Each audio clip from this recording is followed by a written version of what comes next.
Papa e lo IOR. Una nuova stagione di veleni in Vaticano.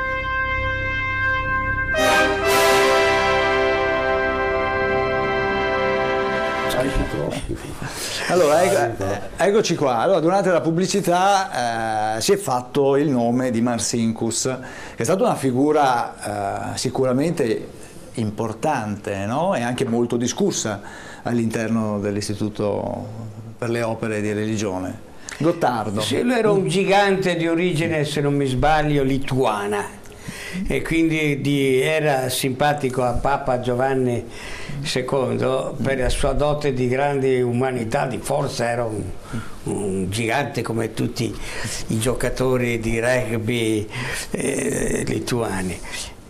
Però devo ricordare tutto il male che si dice, lo dicevo prima durante l'intervallo, che alla fine lui muore poverissimo, spogliato dalla veste episcopale come parroco in una parrocchia poverissima. È stato lì un decennio nel deserto del Nuovo Messico. Dicevo con Castagna, dice come Trotsky si è ritirato, poi l'hanno ucciso Trotsky, ma lui è ispirato di morte naturale ed se ha commesso qualche colpa, l'ultimo decennio della sua vita l'ha vissuto nella miseria più totale e assoluta, in una parrocchia abbandonata. Non dimentichiamo, noi costruiamo personaggi luciferini, gli hanno dato di tutto, dal mistero della Orlandia, tutto, però a Calvia, così via, alle rivolte di Danzica, eccetera. Però questo è un uomo che è morto alla fine, quando ho sentito ingombrante per la Chiesa, è stato una decina di anni in totale assoluta miseria e isolamento, tanto per essere chiari. Quindi mi sembra anche queste persone hanno sempre come il potere più facce. Ecco, qual è quella vera? Certo che, cosa volete, la Chiesa, essendo una struttura, un'organizzazione, ha a che fare con il potere e col denaro, ma quando la Chiesa viene rovinata, sapete dove viene rovinata? Non tanto dal denaro, dalla finanza. Quando il denaro della Chiesa si trasforma in finanza, e la finanza non è né cattolica né protestante, è massonica. Punto. E lì la Chiesa ne perde anche il controllo, diventa essa stessa un elemento di vittima. Io sono sempre convinto di questo, altrimenti non avremo la chiave di tanti misteri anche dell'ultima parte del Novecento. Non parliamo prima. Scusatemi, il Papa Giulio II, andiamo nel 500, era ricattato dei Führer, dei grandi banchieri tedeschi, se questo è il problema.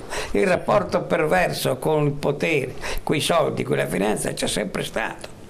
Ecco, però quando questa diventa finanza, tac. Ma ricordate il nostro Santo Vescovo, io lo considero un santo, nel momento di difficoltà lo invoco ancora, Bordignon, che è stato rovinato perché poi i soldi che raccoglieva nella sua diocesi li ha dati a un banchiere che gli ha fatto una grande malversazione, ecco. Ed è ricordato per questo fenomeno, perché alla fine sono ingenui.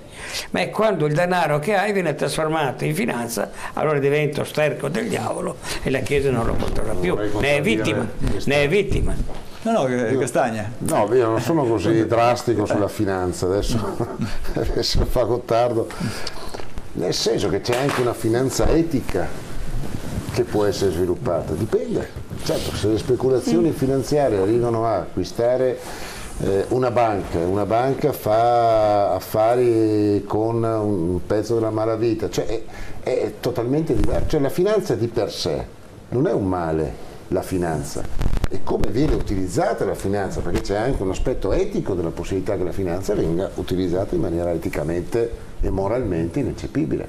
Quindi non c'è è vero che, l'ha citato prima Gottardo, il denaro è lo sterco del diavolo.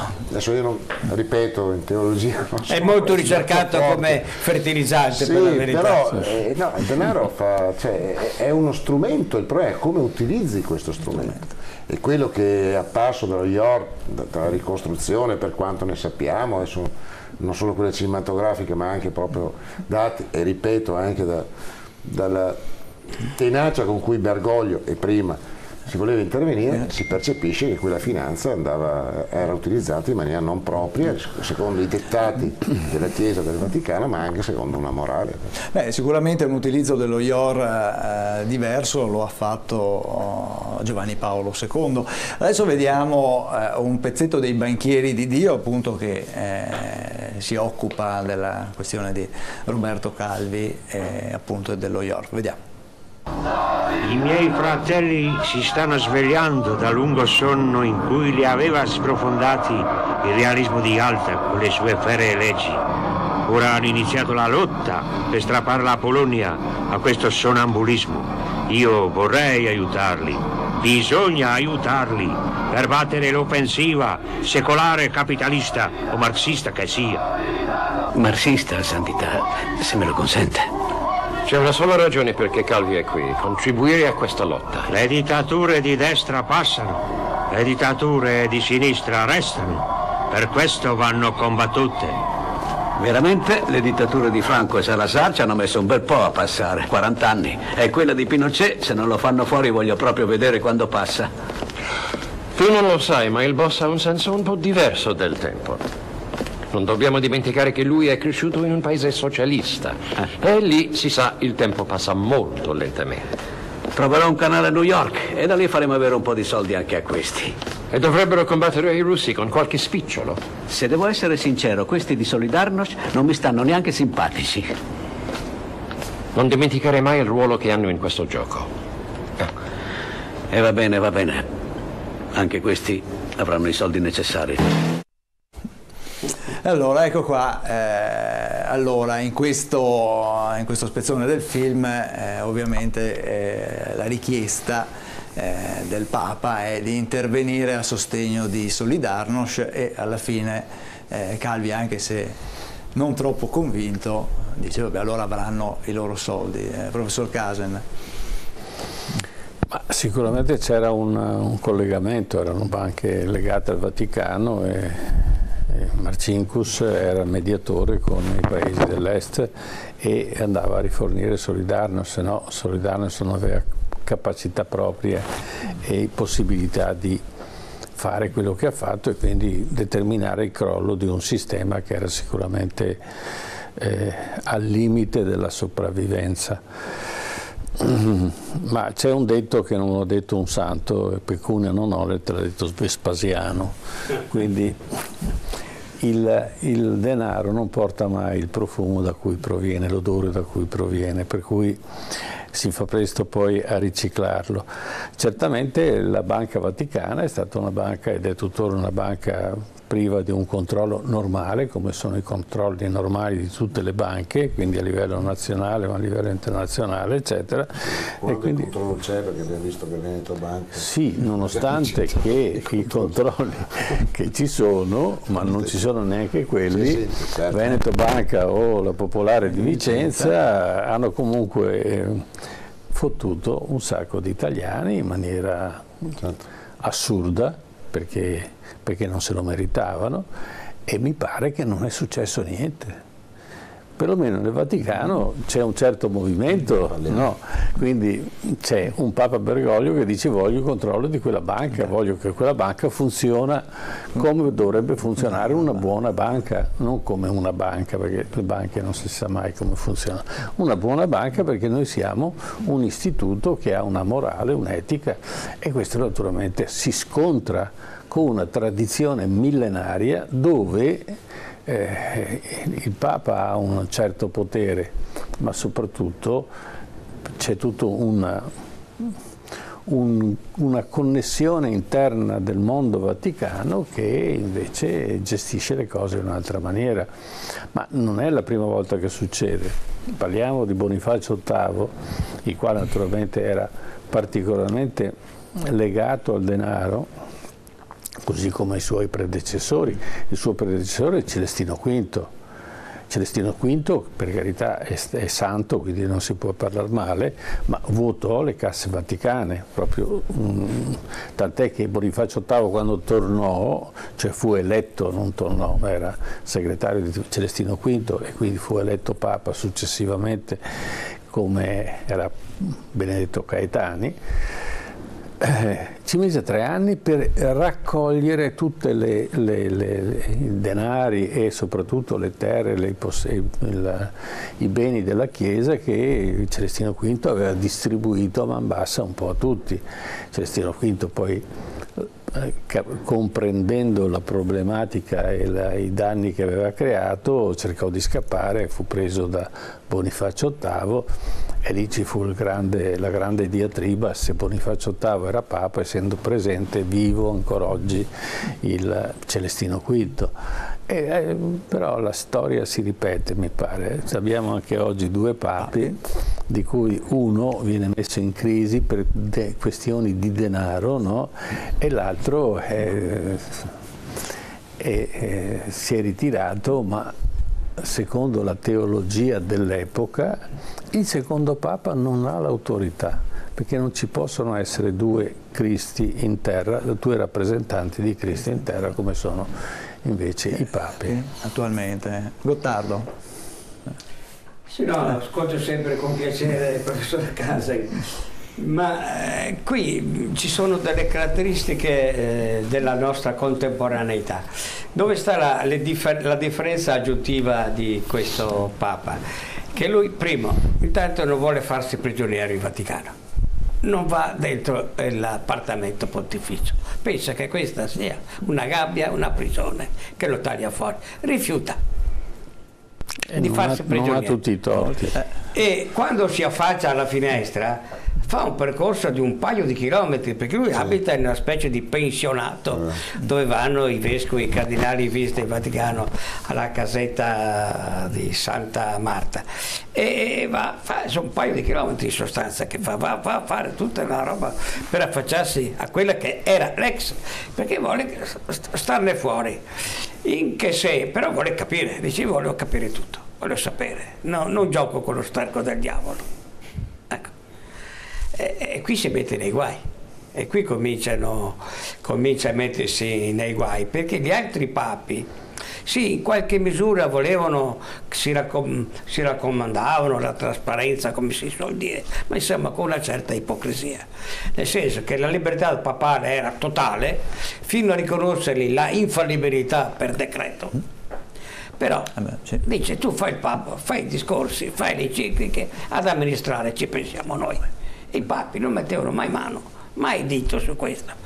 Anzi, prima dell'epoca contemporanea, fino a Pio XII, riempivano anche di denaro i parenti, perché stessero buoni, zetti, ma non entrate.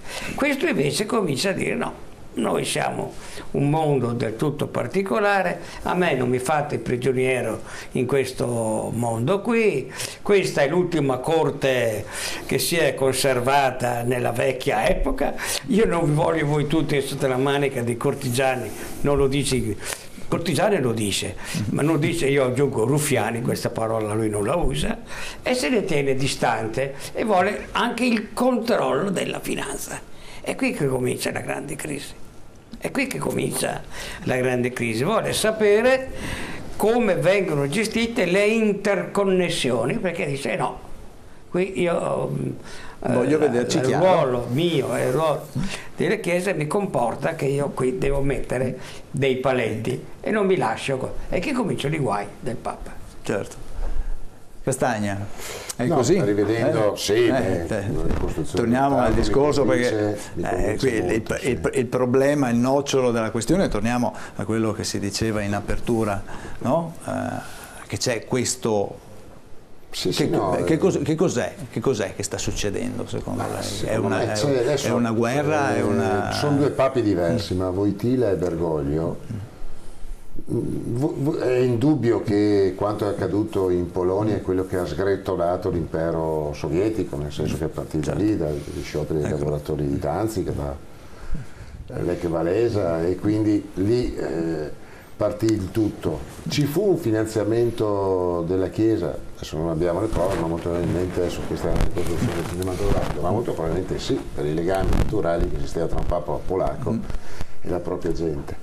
Ci furono finanziamenti anche di altre strutture. Io ho conosciuto un sindacalista americano che ha lavorato a Danzica in collaborazione con Solidarno, la FSIOC, la più grande centrale americana dei sindacati, delle trade unions americane, che avevano appunto degli uffici, delle persone che aiutavano in termini di formazione, ma ovviamente anche con... Quindi è chiaro che vi è un'attenzione in questo caso su una vicenda appunto polacca, e quindi Bergoglio ha la stessa attenzione sul sociale in maniera un po' più ampia, devo dire, non avendo le stesse condizioni, non c'era un apparato militare politico, non c'era ancora un apparato militare politico, ha più attenzione rispetto a quanto ha disegnato la divisione del mondo e le caratteristiche, agendo sull'aspetto finanziario oltre che etico e sociale.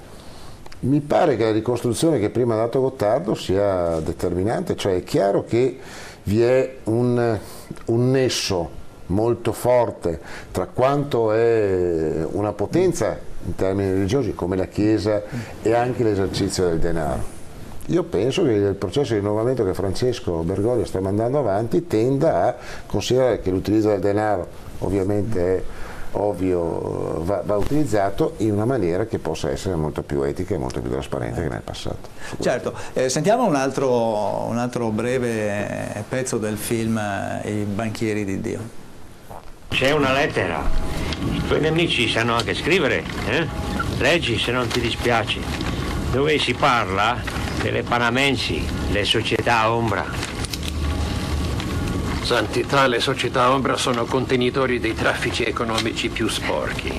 Li puliscono il denaro, trafficano sia in diamante che armi, finanziano gruppi eversivi di destra, convogliano operazioni finanziarie dei servizi segreti e infine appoggiano le dittature. Ma caro, è una lettera anonima. Vai in fondo alla pagina, l'ultimo capoverso.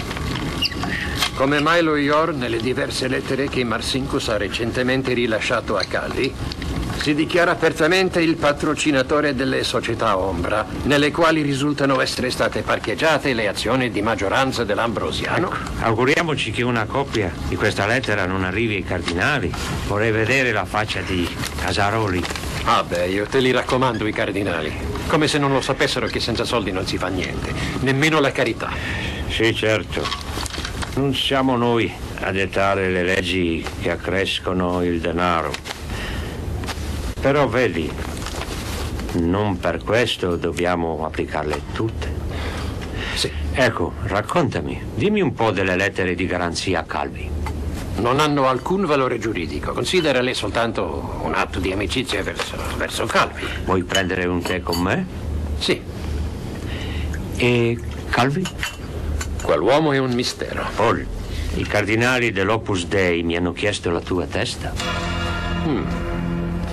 Io credo che sarebbe una svolta estremamente pericolosa.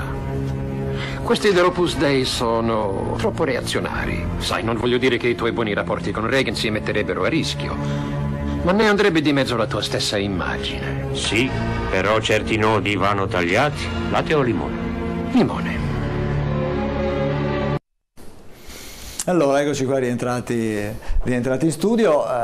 Che colloquio, Che colloquio, vero? Cosa dice romanzato, ma penso che sia avvenuto, penso che quel tipo di argomentazioni che si sono usate siano anche avvenute, non mi stupisco. Professor Casen, lei cosa dice? Allora, io sarei sul più concreto. Dove sono andati i soldi che Mussolini ha lasciato alla Santa Sede con i patti lateranensi, no? E parliamo di una cifra che ha dimezzato la capacità dello Stato italiano all'epoca e che era un rimborso del famoso Breccia di Porta Pia che abbiamo parlato recentemente. Perché quando poi lo Stato italiano si impossessò dei beni della Chiesa praticamente se li portò via quasi tutti. Quindi questa pacificazione tra Stato e Chiesa è costata una cifra enorme. Dove sono questi soldi? Sono nelle banche inglesi. Furono mandati immediatamente e rimangono ancora lì nelle banche inglesi perché naturalmente all'epoca si pensava Mussolini con una mano me li ha dati e con l'altra se li riprende, E quindi è lì che nacque una sorta di controllo, che poi fu un controllo relativo di queste cifre enormi che venivano raccolte, perché allora la Chiesa, non avendo più uno Stato a disposizione, era estremamente a disagio, era estremamente povera e quindi aveva necessità di muoversi in maniera diversa. L'apertura con lo Stato italiano gli diede modo di crescere e di avere una sua importanza poi anche nel mondo finanziario italiano, ma soprattutto quello estero. E sicuramente al Stato del Vaticano arrivano cifre importanti, perché poi l'intermediazione dei prelati nei vari affari che girano per il mondo sono notevoli, ma questo fa parte, come diceva Gottardo, della riservatezza degli affari di uno Stato. Io faccio solo un esempio. Quando ci fu l'epoca di Pearl Harbor c'era una trattativa un trattato di sorta di non belligeranza tra Giappone e America e Stati Uniti. Chi diciamo supportava questo trattato erano i gesuiti, che erano molto dentro agli affari giapponesi e che volevano che Roosevelt in qualche maniera non arrivasse al conflitto e non motivasse un conflitto, perché i giapponesi si muovevano in maniera pesante sia in Cina che poi in tutto l'Oriente. E quindi Roosevelt lo tenne sul tavolo questo trattato, e era sempre, quando gli domandavano se si sarebbe stato firmato, portato, maturato il tempo per poter fare questo accordo, prendeva sempre tempo e nel frattempo, avevo citato l'altra volta, attivò 8 punti dal titolo "Come fare incazzare i giapponesi", e ci riuscì, tant'è vero che quando ci fu l'attacco di Pearl Harbor Roosevelt esclamò, era in carrozzina poveretto, esclamò: finalmente. Ecco, i soldi girano, gli interessi maturano, l'intermediazione spesso della Chiesa, che ha un peso abbastanza importante nel mondo economico, hanno il loro valore e producono anche amicizie e spesso inimicizie. Chi ci vuol mettere le mani dentro per fare la morale al denaro ci ha sempre rimesso. Mi pare che fosse Cristo quello che ha flagellato i mercanti, che poi mercanti non erano, ma erano banchieri, che cambiavalute, che erano davanti al Tempio di Gerusalemme. La fine che ha fatto Cristo lo sappiamo. Senta, Bergoglio lo vede così come l'ha descritto prima Gottardo, quindi una figura, diciamo, che vorrebbero tenere come, non dico un frontman, ma quasi, no? È come uno che cerca con le mani di fermare una valanga. Allora sicuramente ha un peso, le parole di Bergoglio hanno un peso. Il problema è che manca il meccanismo operativo per arrivare a questo, e quindi il fatto che questo suo fiduciario, che stava controllando i conti più disparati all'interno del mondo della finanza vaticana, si è trovato di fronte: o ti arrestiamo, perché fu fatto, o ti arrestiamo, oppure dare dimissioni. Non poteva scegliere, doveva dare dimissioni, se non andava nelle galere del Vaticano. E quindi il Papa sì, vorrebbe moralizzare la Chiesa, ma io penso che la morale e la quantità di denaro non vanno bene assieme, insomma. Gottardo, cosa dice? Ci sono dei fenomeni che vanno valutati bene anche laicamente, diciamo, oltre che dal punto di vista della fede e della religione. Almeno 2 a me colpiscono. Il primo, che lui si è fatto chiamare Francesco, né Paolo né Giovanni, e Francesco è quello che nel sogno del Papa regnante all'epoca era quello che tirava su di nuovo la Chiesa, la ripuntellava, la rifondava su situazioni totalmente diverse, di povertà totalmente diversa. Questa si chiama Francesco proprio perché non vuole sapere di quel sistema lì. Non è solo pauperismo sudamericano.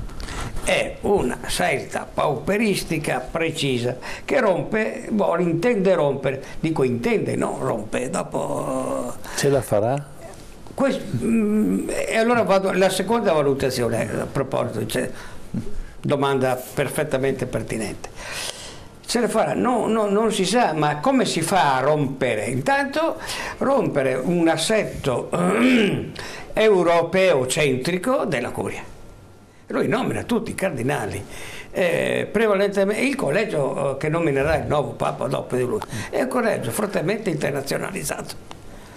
Lui non ha più nominato cardinali che erano già pronti per fare i cardinali secondo una strategia a scacchiera italiana, persone bravissime e santissime, ma non ha mai fatto cardinale quello di Venezia, solo perché era amico di Bertone, il povero nostro cardinale, santissima persona, ma tanti altri cardinali di sede che sono tradizionalmente cardinalisti non li ha nominati.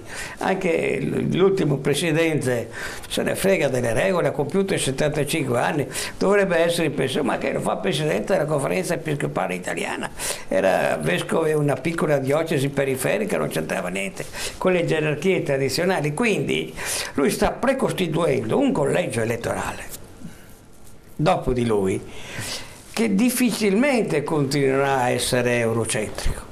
Quindi il cambiamento, soldi o non soldi, comunque sarà, è irrimediabile. Fa il cardinale uno delle isole Tonga, che avrà 10.000 fedeli, però porta una visione totalmente diversa, tanto che mi dicono alcuni che dentro il Vaticano, quelli più acuti su questa linea qua, adesso lui vuole chiudere con la Cina. C'era un cardinale, ex cardinale in missione adesso di Hong Kong, che è un salesiano, ha quasi 90 anni, si sta opponendo strenuamente che il Vaticano chiuda con la Cina, riconoscendo anche i vescovi favorevoli riconosciuti dallo Stato cinese. Ma mi dicono, guardate che la Chiesa, se noi chiudiamo, nel giro di 20 anni avremo in Cina 400 milioni di cristiani, più dell'Europa. Allora, per l'avvenire della Chiesa dice cosa? Siete 4 europei, settici, non credete più in niente, non fate più figli, siete fuori di ogni grazia di Dio, lo guardano da un'altra parte, quindi quello che sta facendo questo Papa lo vedremo forse fra qualche decennio, al prossimo conclave. Perché non è che lui raccoglierà i frutti di questo, lui ne raccoglie solamente che la tempesta, per la verità, ma i frutti li vedremo. Io quel po' che continuo a frequentare Roma, ne sento gli echi, le prospettive totalmente diverse. Questo non si chiama Francesco così per caso. Certo. Si chiama così perché sono andare fino in fondo. Non è che lui per caso vive ancora nel pensionato, si chiama così, di Santa Marta, dove passano tutti gli ospiti da tutto il mondo, perché continua a parlare con questi fuori da ogni protocollo. Lancia messaggi fuori da un protocollo irrigidito. E da qui io non so che cosa succederà, però sono cose che si vedono in una prospettiva totalmente diversa, totalmente no. Le vedremo al prossimo conclave. Sì, in effetti la Chiesa punta su 3 continenti diversi, che sono quello sudamericano, quello africano e quello cinese. E l'apertura alla Cina. E la Cina, perché la Cina ha una civiltà molto più sviluppata, ha criteri di conoscenza diversi che invece in Africa è difficile da avere, non tanto per gli africani quanto per i disastri che gli europei hanno fatto in Africa, quindi hanno demolito decine di civiltà e quindi c'è rimasto poco. Lo stesso succede in Sud America. Certo, certo. Allora ci fermiamo qua, chiudiamo qua questa nostra pagina dedicata alla questione di Papa Bergoglio, le presunte eresie e questa guerra intestina in Vaticano che si sta come dire, sviluppando, e vedremo se sarà veramente un autunno di veleni per Papa Bergoglio. Oggi ci fermiamo, andiamo in pubblicità, ma torniamo subito e apriamo la nostra pagina dedicata all'obbligo vaccinale. Ci ritorniamo. Grazie, a tra poco.